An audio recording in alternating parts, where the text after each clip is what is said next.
nakwata obusajja bwe nabusala namala nabulya. Katonda wo bantu abamanyifu ye sitaani. Abantu abamanyifu balina bakatonda babe basinza nga katonda bamugamba olina okwebaka n'abakazi n'abasajja ofune hit. Bwotta munno oba wotta muganda wo osobola okufuna ssente n'akikola.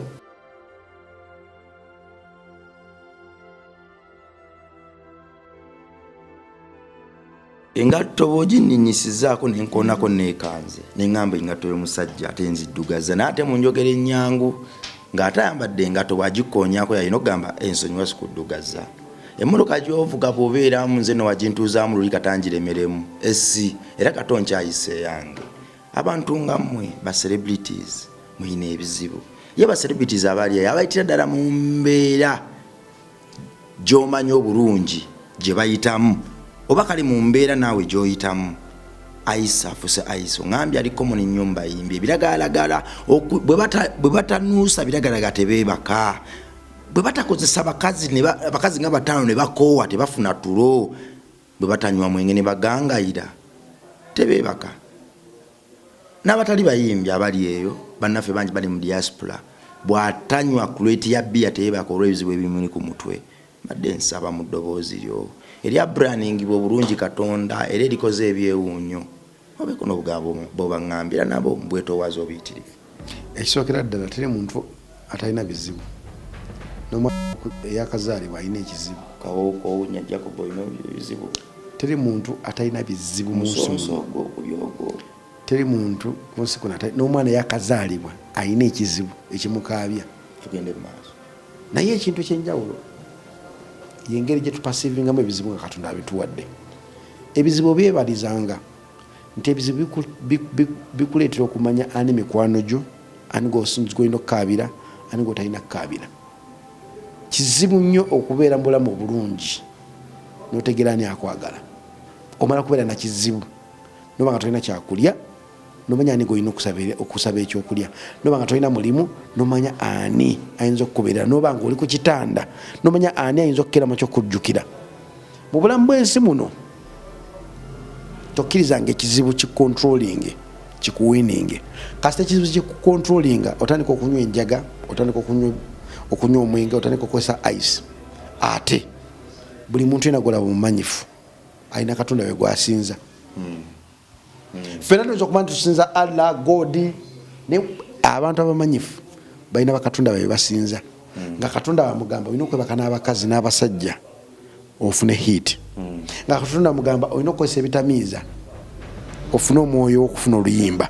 Kyova buli muyimbi yenna abaako n'ekintu ekyenjawulo kyakozesa n'afuna lyrics. Waba songwriter alina okuba ng'anywa omwenge. Omwenge ogwo mujja okuba ebigambo bijja ne bijja n'awandika oluyimba ensi nebikola ki. Kyova era mu lubereberye ng'ensi yonna erina tenaakubeerawo nga malayika akyatula kumbi ne Katonda, nga malayika akyayimbira Katonda. Ekintu ekiyitibwa okumanyifu kyagirako n'ekikolimu. Lucifer kyagirako n'ekikolimu nti Katonda wo bantu abamanyifu ye sitaani. Obadde okimanyi ekyo nti Katonda w'abantu abamanyifu either nga politician, either nga muyimbi, either nga chairman, either nga mayor, either nga comedian, either buli muntu yenna omumanyifu taata waabwe ye sitaani. Era buli muntu yenna omumanyifu amanyi nti omugezi, era buli muntu yenna omumanyifu amanyi nti w'amaanyi, era buli muntu yenna omumanyifu tawabulwa. Sitaani yali favorite y'omu ku malayika zeri asinga okwagala nga Sitaani waayimba eggulu lyonna nalikakkana neri kulabira akafaananyi ng'ayimbye nga ndi mu ggulu zikakkanya empuliriza. Okitegeera Sitaani kozesa Lucifer Sitaani oba omuwewuddemu. Lucifer we yayimbanga nga Katonda yatonda ensi awulira emirembe. Naye yatuka okufuna obumanyifu obwo nga buli malayika emugamba naye musajja gw'oyimba, musajja gw'oli wakaabira agamba ekitegeeza nsobola okukeera ku makya okugyako omusajja ono. Politics teyatandika kati. Politics yatandika dda. Sitaani n'akwata abantu be n'ababa akalimi ne bagamba tumukyukire. swi omudumu n'omutumiza ne beerabira nti oli yateekateeka ensi eyabatunda yamanyi ki kye balowooza ne kibagenda okulowooza emyaka egyejja mu maaso olwalaavu ye gy'alina ennyingi yamuleka n'amusonyiwa kiba kitegeeza nakoze ekibi ekyenkana wakitya muleke musonyiwe kubanga ku lubereberye eyatonda ensi yasonyiwa abo era okumanya tekyamumalira yasindika n'omwana we ku nsi n'atufiiririra n'omusaayi okumanya ensinzibu tekyabamalira era sitiira bakyakola ekintu kyekyo mu bamisiri eyo yabajjayo mu bawanguse nga abatwala n'abakolera ebyamagero n'akwata ennyanja n'ajawuzamu embwa tezakkiriza embwa tezakkiriza zakwata kusinza bibumbe nezitandika okunywa omwenge n'abakolera n'amateeka 10 n'agabawa gano mulina okutambulirako baagaana kati ekintu ekiyitibwa omuntu kizibu ogambye ebiragalalagala ensonga ki ebiragalaga biyitiridde tetukyalina ddiini ate tumetandikira bongo ofubanga nnyo okuyamba omuntu oba okuzaala omwana n'omukuriza mu ddiini omukulu bamwitaani oyo dani wamujja ku street kati saawa zino ali mu kiki p3 headboy leyo tasomye nti omulwadde dani oyo omufubanga nnyo omukuza mu kintu ekiyitibwa eddiini omwana atakulidde mu ddiini yoyo gwosanga ng'asooka okudda ku tikitoko n'awemula omwana atakulidde mu ddiini yoyo asookera mwakina mugamba bwotta munno oba wotta muganda wo osobola okufuna ssente n'akikola omwana atakulidde mu ddiini yoyo gwe bagamba nti nno omusajja yamukyaye oba omukazi yamukyaye n'anywa obutwa eno ewaffe gye nva nvubuka bamukyaye n'akwata obusajja bwe n'abusalako n'akwata ekiso neyeefumita nava mu bulamu bwensi ate omusajja abukwata namala n'abulya omusajja eno ewaffe mu bulamu aya omusajja yategeera nti omukazi we agenda kufuna omusajja omulala n'amuswama yalina abaana 2 omuto n'ali ku ssomero n'ajjako obulago omukazi we n'atemula omwana we n'agenda ne ku ssomero n'akimayo oli n'amuleeta n'amutegula naye neyetta bwe busungu obuli mu bantu abantu banyiivu nze saawa zino nsiiba ekisiibo ekyabayisiraamu naye nzikiriza nti mu kusiiba kwange nina ebintu byensabira Uganda etereere kubanga manyi nti n'oba omu oba babiri nga mufukamidde ku mavivi gammwe Katonda abawulira yonna gy'oli mu kiyumba essente zonna zisabire z'ofuna omwezi mugabe Mukama mpulira essente z'abasajja bano teziwangaala mu bulamu bw'abantu abazikoze nkusaba essente zange zentereka eka baleme zirya nkusaba essente zange zenkola wano zibemu omukisa ojja kuva mu kiyumba ekyo okwate essente ozikolemu ekyenjawulo naye kibi nnyo okubeera mu kiyumba nodda mu laavu nodda mu kabira laavu nodda mu kunoonya abasajja nodda mu kulikodinga ebitundu ebyekyawa n'obiweereza abasajja kubanga lunaku lumu omwana gwe wazaala ajja kulaba ebitundu byeyavaamu kibi nnyo omaama okuwomula ensi ensonga lwaki abasajja nnaku zino baavu abakazi bakunamidde ensi gye bayita Uganda sex step zifuuka nga sex step omukazi otuuka ewaka n'omuleeta kiro y'ennyama emu n'omuleeta enkota y'ettooke n'agifumba nga yeegadde waati gwagifumba kubanga Katonda yatunda omubiri gw'omukazi nga gwansonyi okusinga ogw'omusajja omubiri gw'omukazi gulimu ebisiraani bingi nnyo okusinga ogw'omusajja omukazi akuba luyi just luyi lwokaloka mu bukyala bwe n'akusiraanya obulamu bwe bwonna omubiri gw'omukazi guboninga n'ensi era omubiri gw'omukazi gwogera n'ensi kyeki kye nagambye omukazi tawumula paka ng'abantu bonna abamuyiseemu bazadde beyebaseeko nga bawedde mu nsi omukazi asobola okwebaka naawe olwaleero ne mwawukana naye asigala ku oninga era kyonna kyonna kyakugamba kisobola okutukako yonna gy'oli omukazi ayogera n'empewo ne elements Katonda ze yakola ez'ensi omukazi niwoba nga owayawukanye leero naye asobola okusiranya n'oyavuwalira ddala notaddamu kufuna dde n'ekikumi omukazi bwe wagamba kale onebasekulu muno dduka kale tolowooza nti osobola okufuna emirembe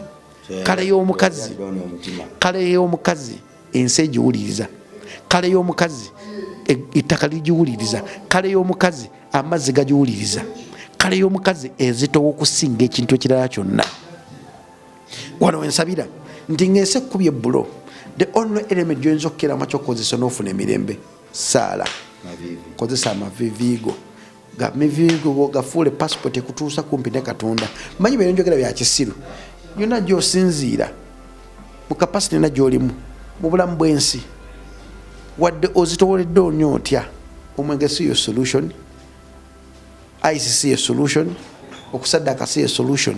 Solution eri egyo kulongoosa mwoyo gwo kubanga ne ku nsi kuno nobeera n'emmotoka 100 olunaku lujja kutuuka ekiseera bagambe Jacob afudde.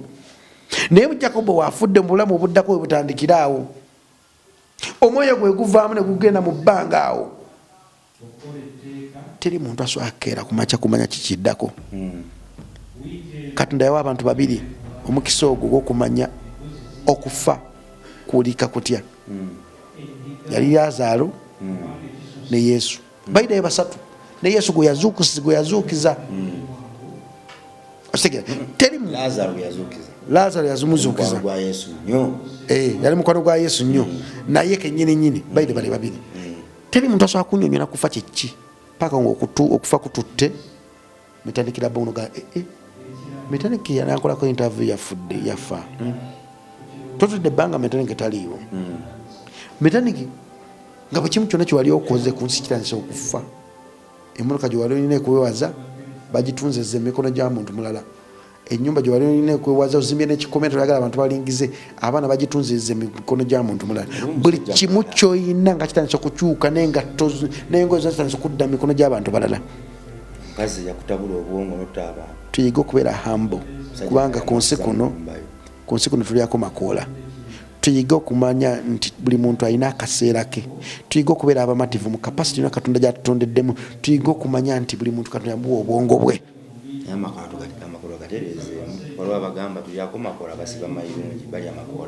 Amakoola bakikozesa nnyo etunsi tulyako makoola mayirungi ku mayirungi. Amakoola kisinziira mu kapasiti engeri gy'otegeramu ensi. Sitegeeza amakoola gano agamira, ntegeeza amakoola tugiryako makoola.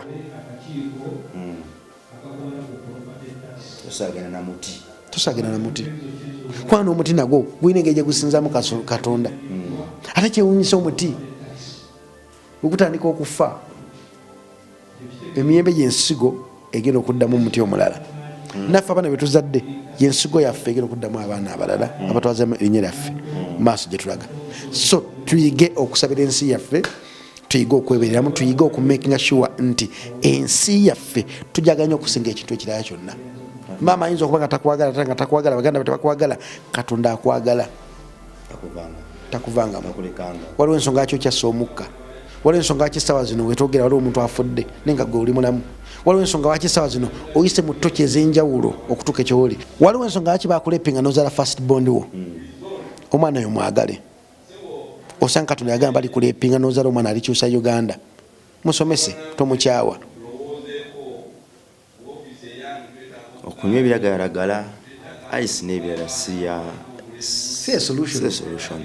Oza bikulengera kutta mwoyo gwo, bikulengera kubanga ofuuka ekintu ekitategereka mu nsi yo. Ensi eno gisobola olina okubeera nga oli soba. Tosobola kusobola nsi ng'otamidde. Ensi olina okuba nga otegeera nga weebaka, ng'olya, ng'okola. Ensi ng'otegeera ojja gisobola. Essaawa zino abantu bakyalina wiri ya kutegeera because baba bategeera butegeerezi. Wiri y'okutegeera abantu batagiina. Ojja kusanga essaawa zino nga pasita yabezezaawo obufumbo bw'omuntu. Ojja kusanga motivation speaker nga yabezezaawo obufumbo bw'omuntu.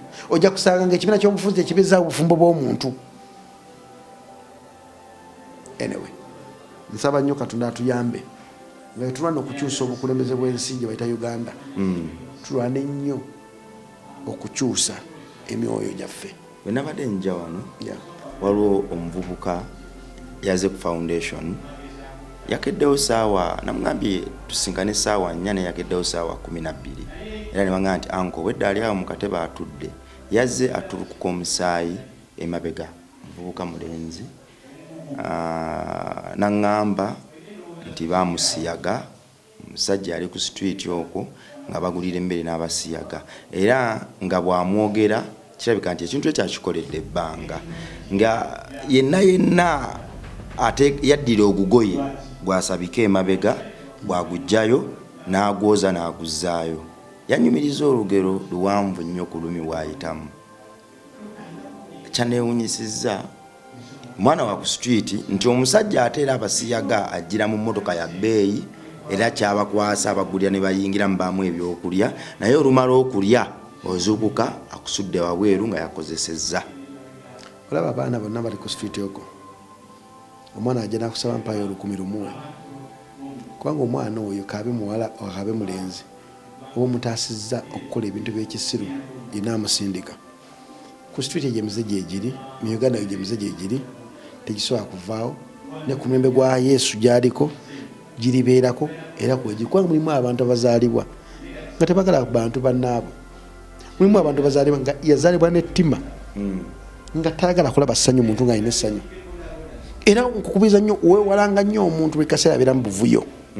Bwanga mukazi wali nnyo mu by'obufuzi buli kaseera omulaba nti simanyi bino tozaala mu mukazi oyo.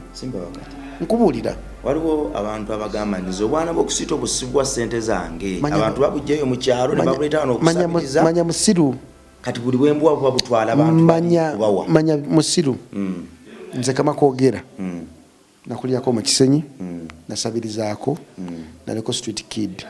Manya omwana asabiriza wajja atwala ssente waba omuwala oba omutaasizza obutamukozesa omutamutwala kumukozesa kumwebakako bwaba mulenzi oba omutaasizza obutamusiyaga kubanga ekibonerezo kiri mu geto eyo either kusiyaga oba kufuna abasajja bajjayo ssente zebakutuma ko oli abasajja abakulu abagula abantu basiyaga waliwo abasajja abakulu nga balina nesente bagula abantu balaba nga bahavinga sex. Ekyo kyennyini kati ensi oba nga tunagitingiramu deep ng'ogira bulabi black ng'ogira nga weeri tosobola kutegeera nti no ebintu ebikolebwa ensi muno mulimu abantu abasasula ssente okulaba abantu nga bajjako abawala embeerera nga gwega omuzimu gwe gumuwa emirembe gwe gumuwa ne ssente kulaba abantu bala nga bazanya akapiira nga beesa empiki mu Kampala wakati awo gye bali ne mbamu abajuli nga je awulira nnyo essanyu okulaba musajja munne nga beetwala n'omusajja munne nga lissanyu lyawulira. So yiga okuyamba nga tutunia wageziraga wazira ng'oyambye oyo akuli mu maaso ebisiyaga biribeeramu tebijja kuvaamu ne ku mulembe gwani gwa Yesu byalimu ne ku mulembe gwa Katonda ng'atunda ensi yazikiriza ekyalo kiramba. Gwazira mulimu gonga gwe okukwata omwana oyo omubumbabumba okufuuka omusajja kubanga ogwo omuzimu nga gukuyingiddemu ogukujjamu weetaaga ssaala nzibu nnyo. Omuntu nga tandise okulya ku binankani ebyo oba nga yali abiiseemu kiba kizibu obivaamu. Mbaagala nnyo mwebale kutwagala ffe baani MR Live mwe mugifudde number 1 era we bali kugifuula number 1 yo. Amaloboozi nga gano galiyitanga wano naye waggulu wa byonna era nange ndiddayo n'empera Mukama Katonda wange ekitiibwa. Nze yava Kasasiro office gye nkoleddemu olwaleero Matiribona. Nze ani gwe bakubidde akadde n'ennyingiro olwo ng'omukungu weewaawo ntunudde gye nava ne wendi kati nekimpaliriza okugamba nti webale Mukama webale Taata kubanga otandise okuddamu ebirooto byange wendi si we wasinga naye ndi yaddeko naye waggulu wa byonna nnina essuubi ti bwe mba nze olwaleero atudde wano olunaku lwange erw'enkya ate luzosingako ku luno nina obulamu kambukozese kubanga nkiddamu nze ndi ngalo ya wakati nze alina okuwa engalo zonna direction era we sitakitandika twali muntu mulala agenda kitandika kulatunda n'ensi yange mweraba.